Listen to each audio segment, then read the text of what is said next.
Shalom saudaraku, selamat sore. Jumpa lagi dengan saya, Pendeta Deborah Dumasis Yanipar Tambunan, dalam acara Renungan Senja dari CBM 7 TV yang akan didampingi oleh narasumber kita, Ibu Lydia Supriyonggo Santoso. Saudaraku, Renungan Senja ini sekali lagi saya ingatkan adalah untuk membahas atau memperdalam dalam minggu ini dan yang terakhir dalam minggu ini, yaitu khotbahnya yang berjudul The Art of God's War, artinya seni peperangan Tuhan. Kita secara ajaib telah menyaksikan bagaimana Tuhan berperang dengan seni yang indah, seni yang luar biasa, dan musuh kalah berantakan. Saudaraku, baik secara peperangan dunia maupun secara peperangan rohani, firman Tuhan ini sangat relevan diterapkan. Nah, kemarin kita mendengar bagaimana Tuhan tidak memakai tank, tidak memakai pistol, dengan cara yang luar biasa. Dia mengajari umatnya berperang. Demikian juga memakai fata morgana. Hari kedua kemarin, bagaimana bangsa Moab dikalahkan kucar-kacir kacau balau hanya dengan melihat fata morgana. Hari ini saudaraku, saya akan lanjutkan. Mengapa Tuhan menjanjikan tanah perjanjian kepada bangsa Israel, padahal tanah itu sedang diduduki oleh bangsa yang lain, seperti bangsa Girgasi, Amori, Het, dan lainnya. Nah, orang Israel harus memerangi bangsa tersebut untuk merebut tanah perjanjian tersebut. Kalau mereka tidak mau berperang, mereka akan dikalahkan dan tidak memperoleh janji tersebut. Nah, ini dengan sangat indah akan disampaikan oleh Ibu Lydia. Ada 31 raja di perjanjian lama yang ditaklukkan oleh bangsa Israel, saudaraku. Dan Ibu Lydia mengatakan kemarin 31 raja ini mewakili dosa-dosa manusia.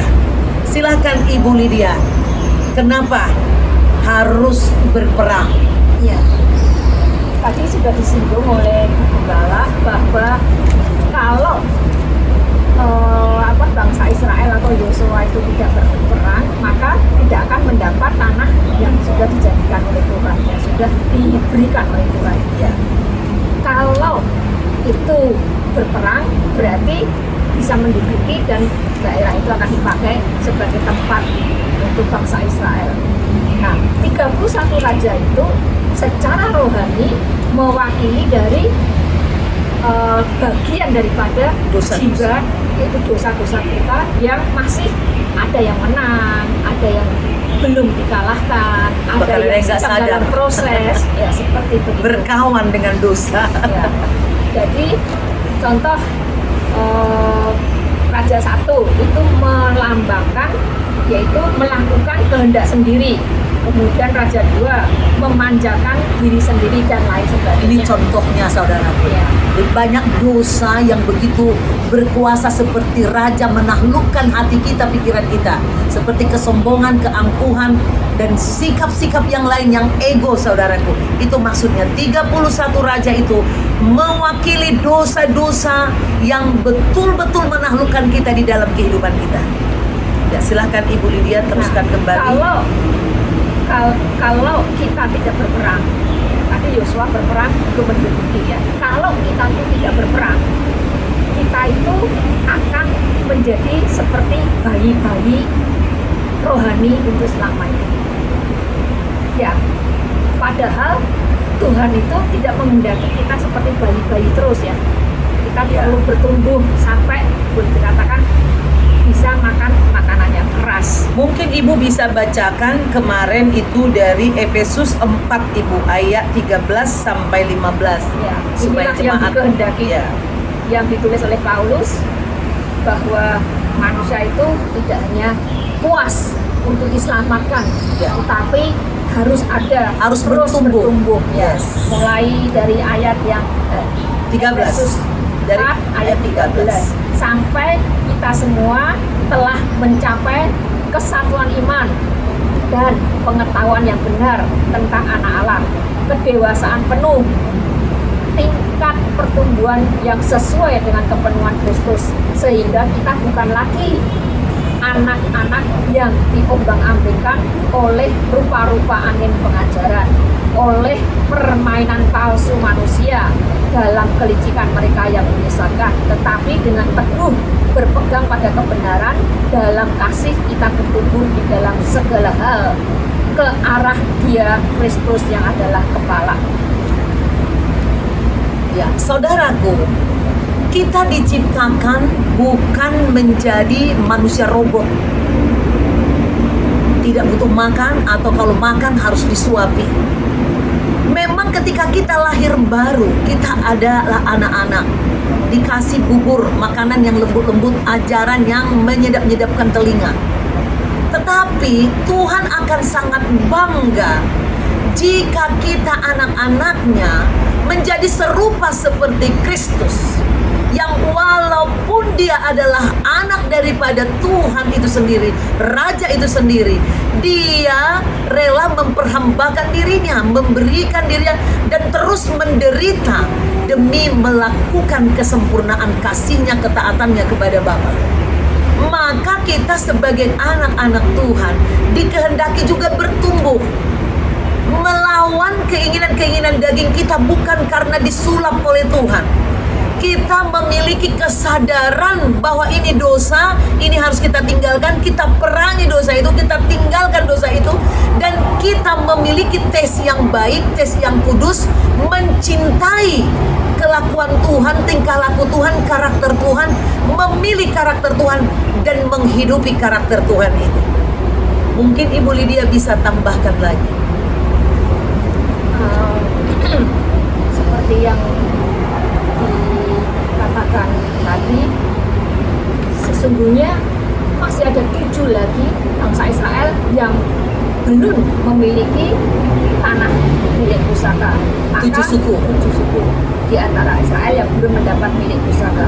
Maka Yosua berkata, kenapa?